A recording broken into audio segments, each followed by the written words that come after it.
কিন্তু নদী তেড়াও গোসল হতো না, কিন্তু নদী গোসল না করলে তেড়াও পাক পবিত্রতা হইতো না। যেমন নদী গোসল করলেন, যেমনিও তখন ওইটা শীতের দিন আসছিল বুঝছো।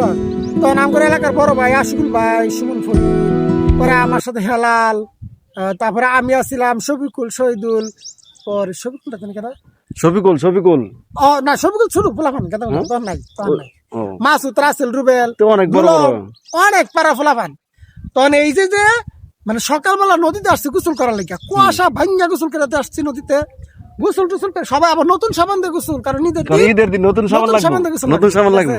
নতুন সাবান দিয়ে গোসল করে পরে যখন আবার এই কুয়াশা ভেঙে যাবো রাস্তা কাটছি না, হাই একটা স্মরণীয় স্মৃতি। ঠিক আছে এই স্মৃতি কি ভুলার? না আনা তো কেউ নদীতে আমরা গোসল করতে আসি না। এই যে কালকে কিন্তু ঈদ। এই সাপলা আমরা দেখো বাড়িতে- আমরা যে কালকে ঈদ না, হুম। আমার কেউ কোনো ফুলাবানি তো কয় না যে চল বন্ধু না। কালকে আগে নদী ছাড়া গোসল হইতো। নদীতে যাই গোসল প্রতিদিন করবো। প্রতিদিন আমরা নদীতে গোসল করতাম, 12টার সময় মানে গোসল করাইতাম, ঈদ আইলে আমরা 4টার নদীতে সময় গোসল করতাম। 12টার সময় গোসল করবো, 1টার সময় কিংবা 12টার দিকে গোসল করবো, আইলে 4টার সময় গোসল করবো, বাড়ি যেতাম। মানে এটাই ছিল একটা মানে ঐতিহ্য।